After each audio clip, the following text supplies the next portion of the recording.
Hello, my fellow drivers.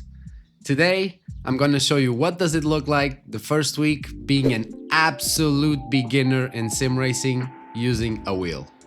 You see, quite recently it was my birthday, and because I have such an amazing girlfriend, and she always knew that I wanted to build like somewhat of a sim setup rig. It always looked really fun to me, so I always wanted one. So on my birthday, she decided to offer me my first ever begin setup, boys. That's right, I got this baby boy that you see right here. From all the budget setups that I saw, this one looked the most promising. And my main goals with this setup is to learn how to drift because that looks super fun. And I've also been playing some No Hezi, and who knows, maybe I will push for that certification one day as well. We'll see. You can see that I got the smallest version here, where I only have the throttle and brake pedals plus the steering wheel. But later on I will probably get the full thing with the clutch, shifter, handbrake to get the full experience. And I gotta be honest, this setup looks super nice, man. Looks really well built, super sturdy, and I can already see myself having tons of fun with it. I started my journey with a couple of runs in No Hezi using my favorite car, the Golf R. And this feels amazing, man. The force feedback is just enough for a person like me that it's built like a stick. And keep in mind that apart from all that, those arcade rooms where they have those old sim racers, I never had any experience using wheels, especially a direct drive one. So I'm really happy, I'm really excited for it. The pedals feel good and real, but I might have to make some adjustments to the brake pedal if I can. I'm not sure if I can, but for me it's just a little bit too stiff. And the feeling of actually controlling the wheel makes this super fun, man. So this was day one, and mostly was just having fun, trying out. I mounted everything, calibrated, and I just wanted to have some fun with it. I didn't want to start thinking already about techniques and all these different things, so I just wanted to have a little bit of fun. So we just swerving through traffic.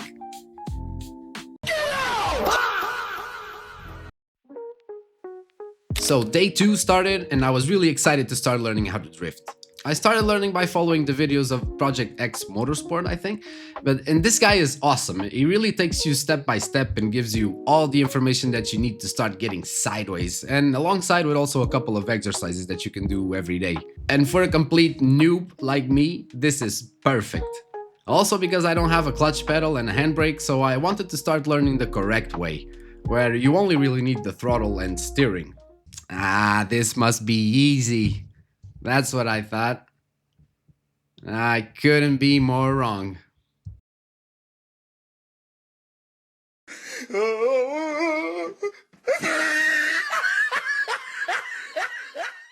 I started with the hand positioning, as they say it's the first step that you should know when starting to drift, because it really matters, but also I think for general overall driving.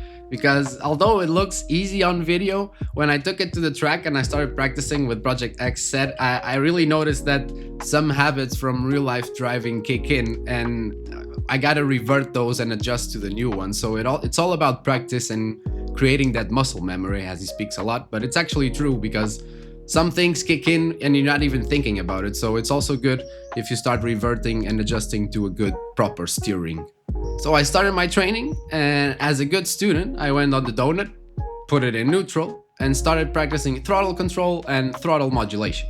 The exercises are really simple, let's say. So you start like keeping a steady foot on the gas, and also doing some modulation, and trying to keep it as most consistent as possible. This will create that muscle memory, and my idea is that this will be my warm-up. Before each drifting session, I want to start with these practices so I can really start to engrave it in my mind. And after that, we practice it around the donut, keeping the throttle as the main focus, so you shouldn't even be thinking about the wheel for now, just throttle control. I wasn't even able to do one full donut, but it doesn't even matter because I really feel the slightly improvement, and from now on it's just keep practicing every day, so I make it more consistent.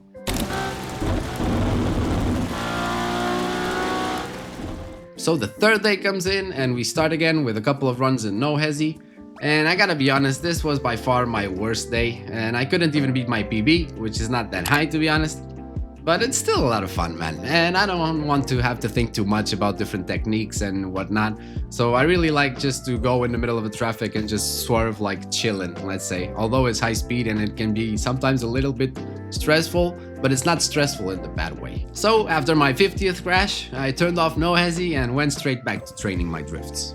After the warm-up that I mentioned, it was time to practice some initiation for real. And this time is what they call the partial lift-off, I believe, but correct me if I'm wrong in the comments down below. Also, let me know if you have some tricks and tips on like drift beginner methods, let's say, whatever, to help me learn this, because I really want to learn it, man, and all the help is appreciated. So let me know what you guys think or what you guys have down below.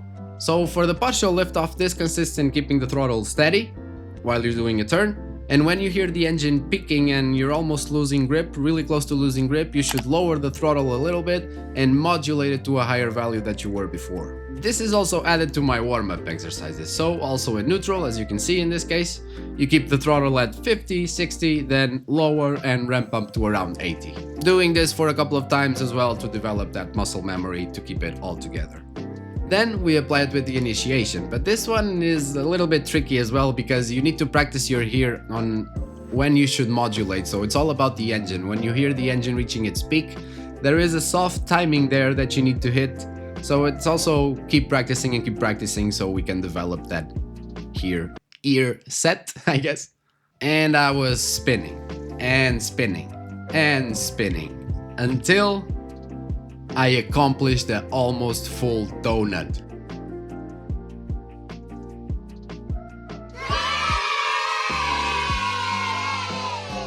I know it's not that crazy, but I could feel again the slightly slow improvement, and that's good because it means that you're actually getting somewhere with good practices, and that feels awesome. So for the next few days I just practiced and practiced all that I learned from the first days, and even though I should keep practicing on the donut, I really wanted to test out my beginner skills on a real track. Come on, it's like, you gotta do it, right? So I downloaded the Aruna drift track because it looks gorgeous, and I think that this will be my first goal. I want to complete this track fully sideways. I mean, not fully sideways, but I want to have a good run. I want to link the turns and everything, so I want to have a good run on this track. That will be my main goal, or at least my first goal. And of course, I failed miserably every corner, bro.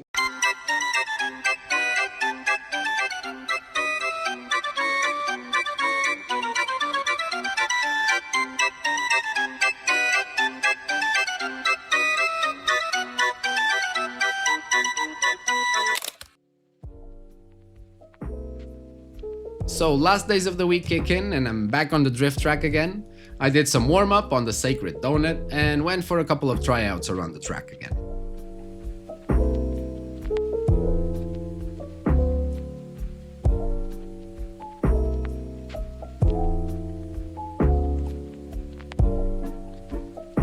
And I'm definitely understanding a little bit more of what I'm doing, but bro, this is so hard. The learning curve looks steep, but probably it's just me being an absolute beginner because I gotta be honest, I'm really amateur when it comes to this. There's no internal experience. And after a couple of baby drifts and spin outs, I hit you with this.